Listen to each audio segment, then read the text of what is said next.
ये मेरे को सिर्फ अपने ही पता है, ये तो कोई इशू नहीं। हाँ 15 अगस्त को लेकर के कोरोना को लेकर के इस तरीके के फंक्शन ना हो, तो जो झंडा फहराया जाएगा, जो इस तरीके की नहीं, सेरेमनी 15 अगस्त पर सारी सेरेमनी वैसे ही होगी। खाली जो कल्चरल प्रोग्राम हैं और जो कोई दूसरे फंक्शन हैं उनको रोका गया ताकि भीड़ भाड़ ना हो कोरोना के कारण।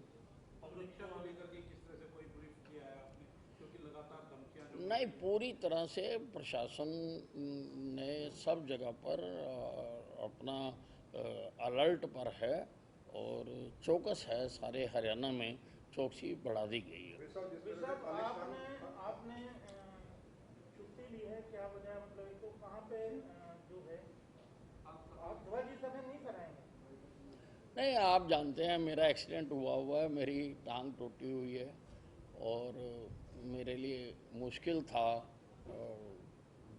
वो सारी सेरेमनी को अंजाम देना, इसलिए मैंने छुट्टी मांगी। और एक जैसा आपने बताया कि अब की बार स्वतंत्रता दिवस पर झांकियां नहीं होंगी, कोई कल्चरल कार्यक्रम नहीं होंगे, क्योंकि आमतौर पर स्वतंत्रता दिवस पर बड़ी संख्या में लोग वहाँ दर्शक के तौर पर आते हैं। क्या इन लोगों के आने पर भी वहाँ पाबंदी रहेगी? हाँ, इस बार भीड़ इकट्ठी करने पर रोक लगाई गई है। और इसके अलावा वहाँ पर जो जो कार्यक्रम के स्थल हैं वहाँ पर क्या क्या प्रिकॉशंस ली जाएंगी, क्या बंदोबस्त जो है स्वास्थ्य विभाग वहाँ करेगा? नहीं, देखिए, जो कोरोना के सोशल डिस्टेंसिंग के हैं वो सारे मापदंड माने जाएंगे। वहाँ पर सैनिटाइज़र की व्यवस्था भी की जाएगी, मास्क भी सब लगाएं, इस बात की भी व्यवस्था की जाएगी। तो मतलब जो बाद में टी पार्टी वगैरह होती थी सब इस दफा रद्द है?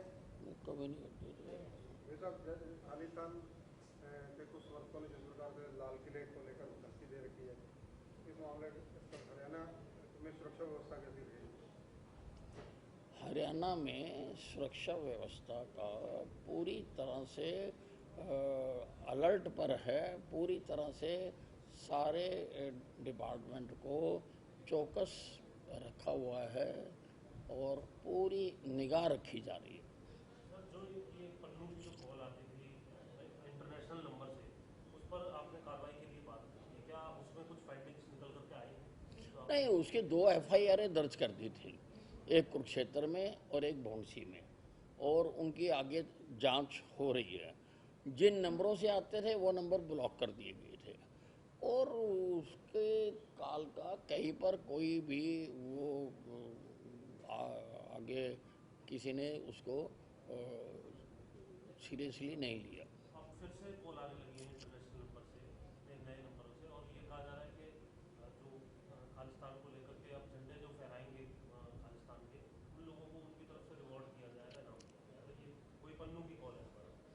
नहीं, ये बिल्कुल जो फेल हो चुके हुए हैं, हताश हैं और ये वहाँ बाहरले देशों में बैठकर यहाँ के लोगों को उकसाना चाहते हैं, लेकिन यहाँ के लोग इनकी बातों में आने वाले नहीं हैं। पहले भी उन्होंने पूरी तरह से इनकी बातों का तिरस्कार करा है और वो इनकी बातों को अब भी नहीं मानेंगे। जो रिवॉर्ड की बात कर रहे हैं, लोगों से कोई डाटा लेकर फ्रॉड ना हो जाए, इसको लेकर के आप कोई अपील करें? नहीं, किसी प्रकार का कुछ नहीं होगा, कोई भी इनको गंभीरता से नहीं लेता। सीरो सर्वे की आपने बात की थी, क्या शुरू हो गया है हरियाणा में? हाँ, सीरो सर्वे जो है वो शुरू हो गया है और वो लगभग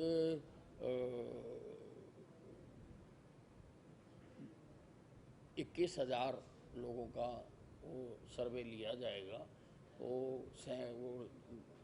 रैंडम सैंपल होगा, उससे अंदाज़ा लगेगा कि एंटीबॉडी कितने % लोगों में डेवलप हो चुकी है। साहब ये एक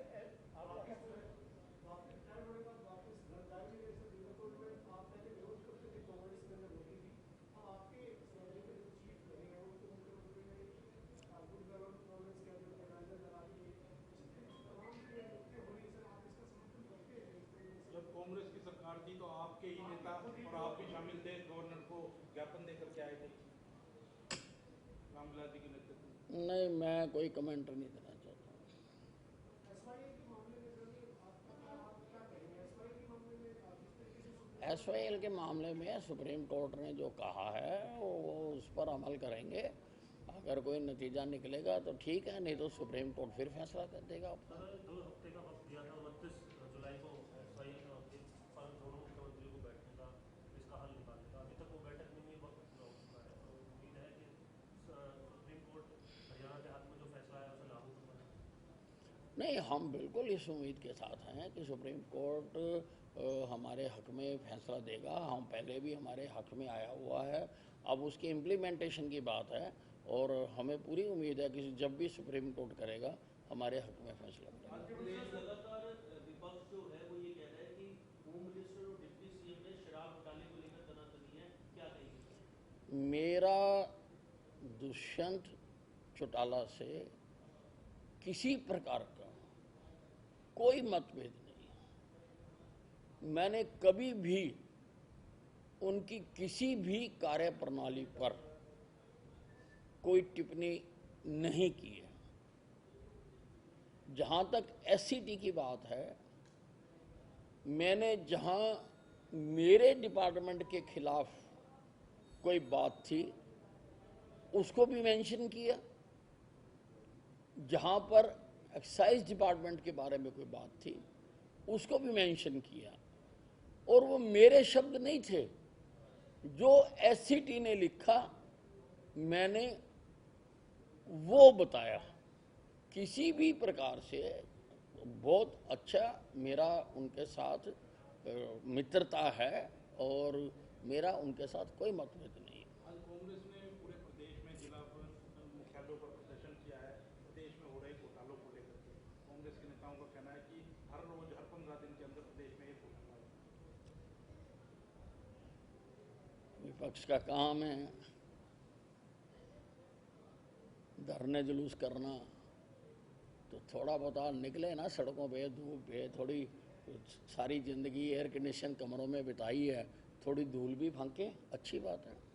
एक सर कांग्रेस ये कह रही है कि जो PTI टीचर्स हैं उनके ऊपर वो कह रहे हैं कि सरकार चाहती नहीं है वापस आए, हम प्राइवेट मेंबर बिल लेकर आएंगे विधानसभा के अंदर, सरकार को अपनी शक्तियां यूज करनी चाहिए, हम प्राइवेट मेंबर बिल लेकर आएंगे, इन सबको बात करना।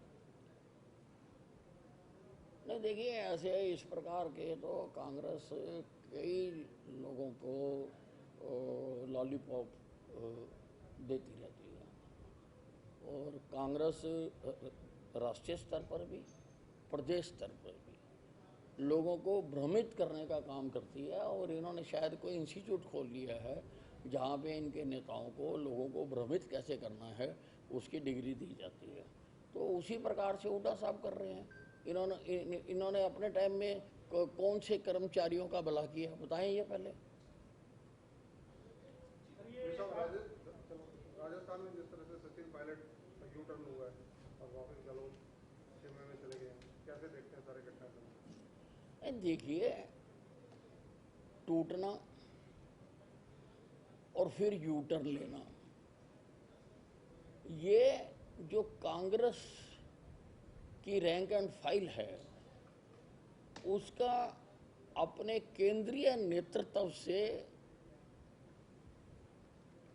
टूटा हुआ भरोसा दिखाता है कि उनका अपने केंद्रीय नेतृत्व में अब विश्वास नहीं रहा है। ये तो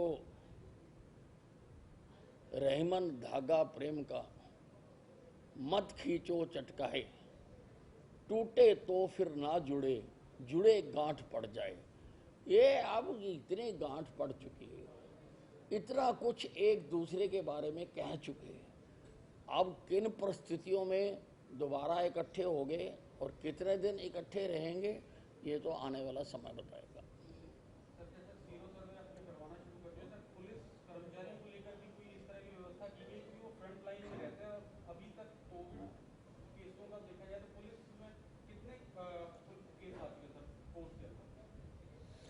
आंकड़ा बताना तो मुमकिन है। सीरो सर्वे तो रैंडम सर्वे होगा, उसमें हर जिले में 850 लोगों के करेंगे, 350 शहर के करेंगे 500 ग्रामीण लोगों की करेंगे।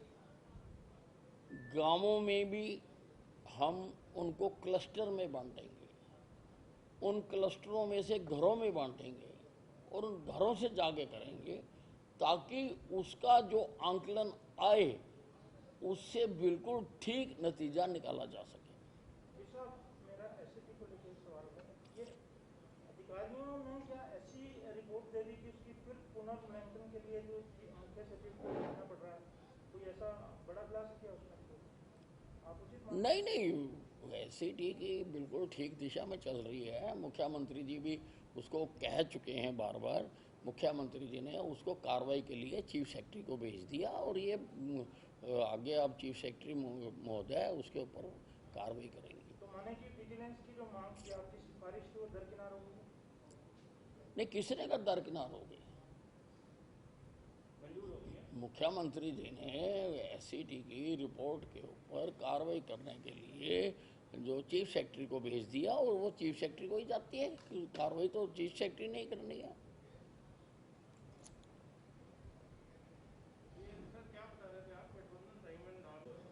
प्रदेश में होमगार्डों की भर्ती हो रही है और होमगार्ड जो पहले से भर्ती है उनको लगाया नहीं जा रहा है, नई भर्तियां की जा रही है। एक एक जिले के अंदर लगभग 70, 80, 90 होमगार्ड घर पे बैठे हैं, जो लगे हुए हैं पहले, उनको चेंज किया जाता है, वो घर पे बैठे हैं और नयों की नियुक्ति की जा रही है और उसमें भी कहीं ना कहीं भ्रष्टाचार हो रहा है। आप किस तरह से देखते हैं? कोई जांच? नहीं, मेरे सामने आप मामला लाए हैं तो मैं इसको गंभीरता से ले रहा हूँ, मैं इसकी जांच करवाऊंगा। गुड़गांव वाला क्या इशू है? फर्जी कॉल सेंटर पकड़ा गया, कह रहे हैं वहाँ बहुत सारे फर्जी कॉल सेंटर चल रहे हैं। वो काफ़ी दिन पहले आया था, अभी नया तो कोई मामला नहीं आया। ये समझा रहे थे, मैं लेट आया हूँ तो मैंने मैंने कहा, रहीमन धागा प्रेम का मत खींचो।